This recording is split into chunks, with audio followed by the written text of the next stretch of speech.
billboard makes theory 1 a little more plausible than theory 2. But theory number 2 is what I based my hero concept on, and I am kind of attached to that concept, and I'd still like to put it out someday. But, I probably should make a concept for theory number 1 and probably put that out first. But don't expect it anytime soon. Soon.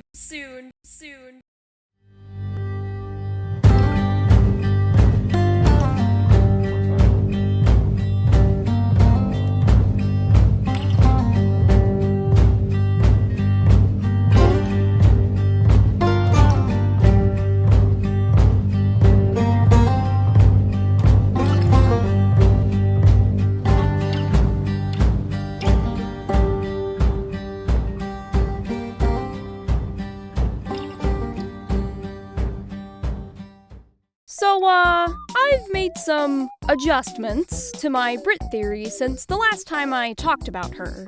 If you didn't watch that video, or you did and don't remember all the details, well, I'd prefer you go watch it, but here's one very relevant clip. And as for all of that fox imagery on the Kanezaka map, maybe it's indicating a second hero teaser, or it's a clue hinting to, perhaps that her orange and white mech might have a fox theme. Only a few weeks after I said all of that, the Overwatch team released this lore teaser for the Kanezaka map. I tore into it like the rabid, lore-starved animal that I am and pored over the clues, and came to the conclusion that the unnamed daughter described in parts of the letter is most likely going to be the rumored fox-themed hero, and that she's also not BRIT. The few details we get of her just don't seem to fit, especially since there was no mention of this girl being a mech pilot celebrity, or someone who cosplays as a mech pilot, or anything like that. When I took another look at BRIT, a detail stuck out to me that I had previously ignored. Her pilot suit has stripes on it. Gee, I wonder if there's another animal on this map that's orange and white, but also has stripes.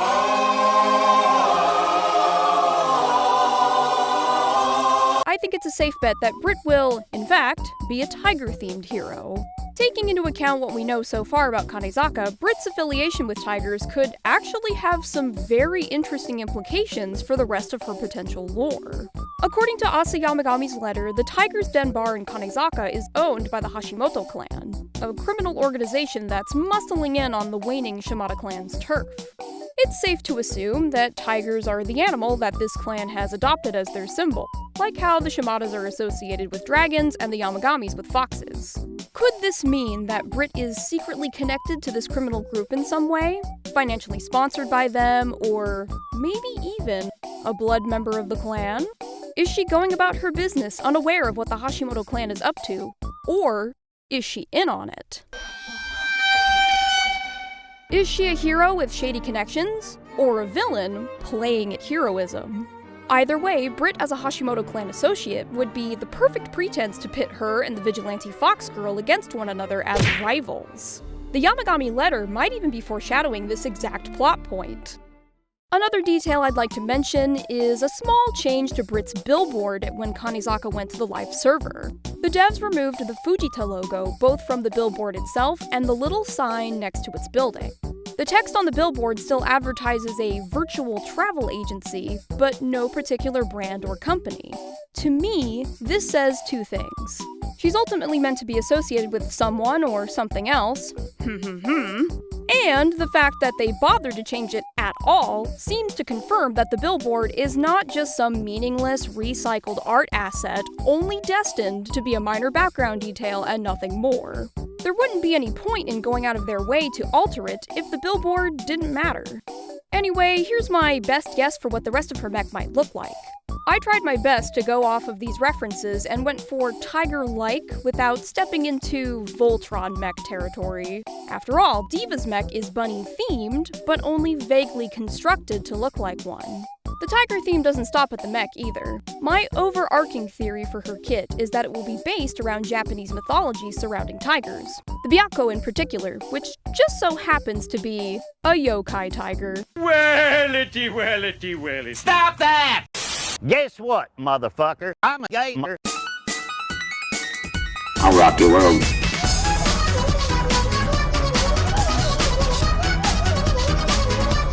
Bye!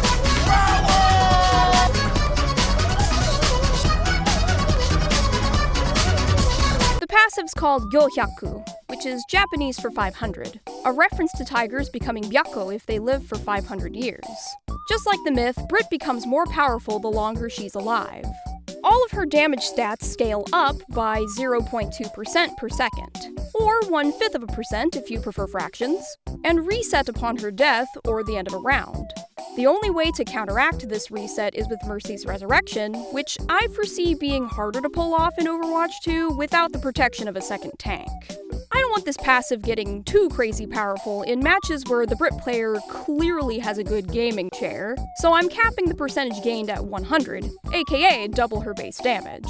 This means you'll have to stay alive for 500 seconds to utilize BRIT's maximum strength. A tall order, I know, but doable with smart gameplay. Another benefit to Gohyaku that'll help BRIT do just that is the gains made to her health over time. For every 100 seconds she lives, she'll gain a single bar of overhealing, the new form of non-recoverable health in Overwatch 2. It's not as strong as armor, but it's better than nothing. This overhealing also caps at 500 seconds of life, which equates to 5 total extra bars, aka 125 additional hit points. If she's got somewhere around 600 health already to start with, partially armored, plus this overheal, yeah, BRIT can become a serious problem for the enemy team if they don't banish her back to spawn often enough. Well, actually, they might only have to kill her once to keep BRIT from reaching her full potential, because some rounds, or even full games of Overwatch, depending on the mode, don't last long enough for BRIT to live 500 consecutive seconds more than once, or even once. So if you want to spend some quality time with BRIT at her absolute best, just don't die! I got the eye of the tiger, the fire, dancing through the fire, 'cause I am a champion, and you're gonna hear me roar. A key aspect of the byakko is that their special celestial powers revolve around controlling air. This particular part of the myth inspired 3/5 of this kit, and gave me the perfect excuse to imagine BRIT as a possible third addition to the beam tanks. Her main weapon, Roar, comes in 2 forms, a beam of concentrated sonic energy as her primary fire, and a powerful gale for her secondary. Perhaps Roar is one of those acronym weapon names, which might stand for...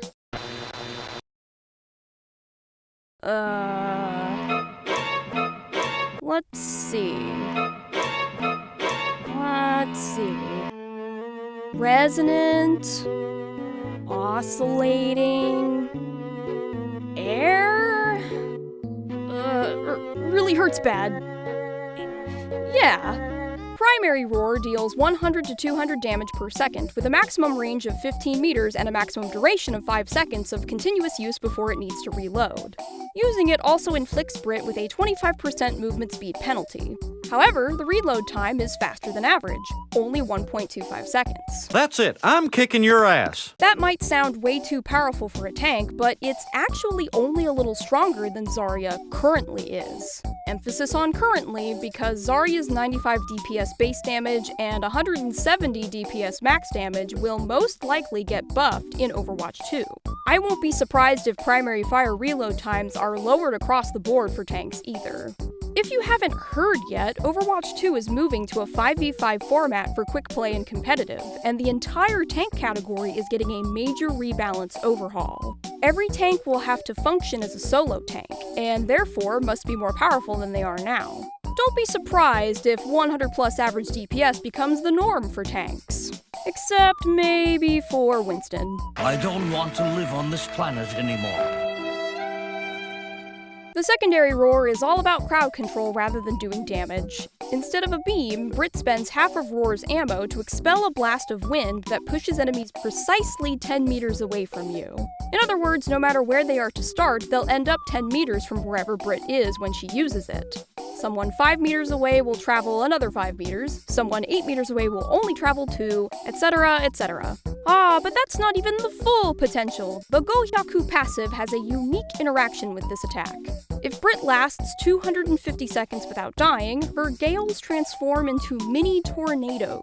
These tornadoes travel 10 meters per second up to 25 meters away from BRIT. Any enemy caught in one isn't pushed away this time, but instead spins in place 720 degrees over a duration of 1 second.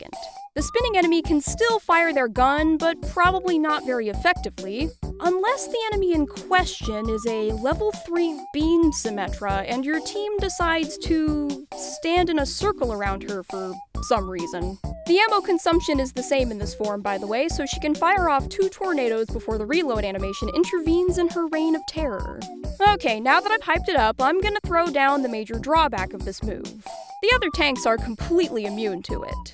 The devs have made it clear that they're doing what they can to reduce or prevent CC spam against tanks in particular, and I'm just following along with that. That being said, you can use this next move against your enemy tank.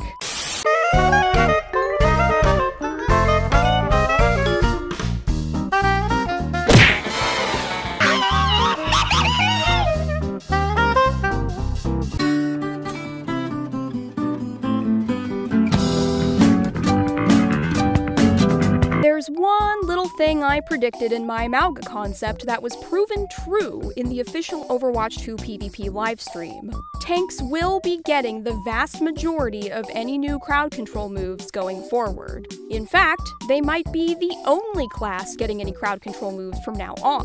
I agree with this, because crowd control should be the job of a tank.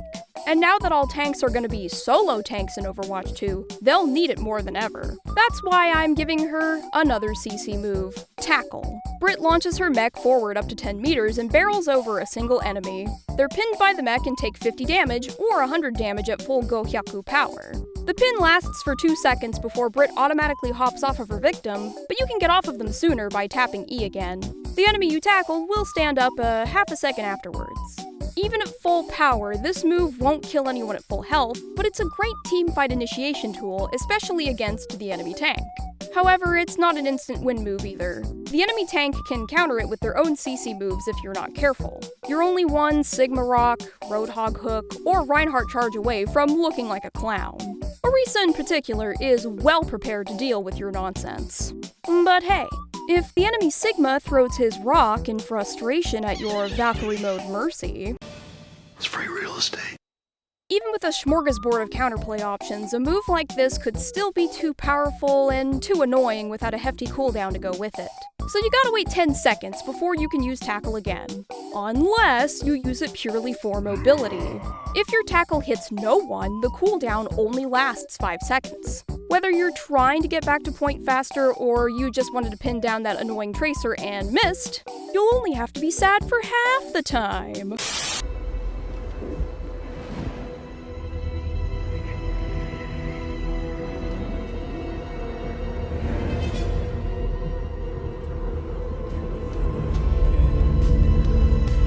I saw Tiger, now I understand. Alright, let's talk about this weirdness right here. I think these 3 prongs at the top of BRIT's mech are meant to emulate a crown, referencing the Byaku's status as the celestial king of the beasts, but they also might serve a practical purpose. Maybe they're an apparatus of some built-in weather control technology. If BRIT goes all in on the Wind Domain Byaku theme, she might as well step into some weather wizard territory. This weather manipulation manifests as the Tempest, a circular wind wall centered on BRIT with a 15-meter radius that moves with her. The wall itself is a meter thick, and enemies that pass through it take 70 to 140 damage per second. If you really want to be a pest, you can chase your enemies in such a way that keeps them in the wall, forcing them to continue taking damage. If you main Aurelion Sol in League of Legends, you know the drill. Dude, stop! Let me go! Tempest is also just as much a barrier for your team as it is an obstacle for your foes. Enemies can't shoot through it, and enemy supports can't heal their teammates if separated by it. What makes it not really a barrier is that it can't be destroyed, and Symmetra can't charge her beam off of it.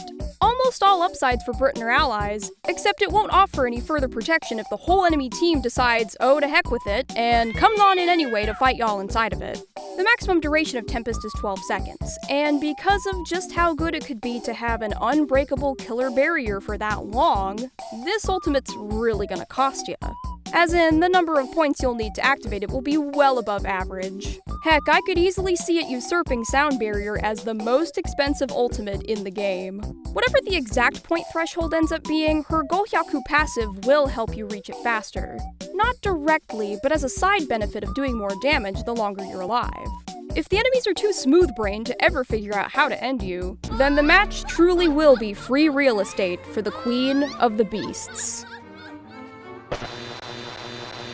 So here's a fun fact. 2022 is the year of the tiger on the lunar calendar. If I'm right about her having a tiger theme, then 2022 would be the perfect time to reveal more of her character. I'm not gonna go full clown and say they'll release her as an Overwatch 1 hero, much as I'd like that, but we could learn more about her in a lore drop, like a comic or something. The burning question on my mind is whether or not her name is even BRIT anymore. I'm still calling her that for lack of any other options, but I wouldn't be at all surprised if they've given her a new name by now, like Byako or, Torako? Maybe Torako as her real name and Byako as her hero call sign? Or maybe something less obvious, like... I am Ooby-Doo Banooby. I have the silliest name in the galaxy. What's your middle name?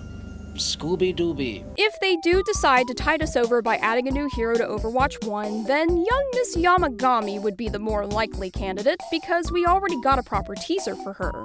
But if her release came with a promotional comic or short story, then we could learn more about BRIT too. I will take literally anything I can get at this point. Even if I had to, I don't know, let Aaron Keller kick down my door and punch me in the face in exchange for a scrap of information, I would... Well, maybe I'm not that desperate, actually. Oh no!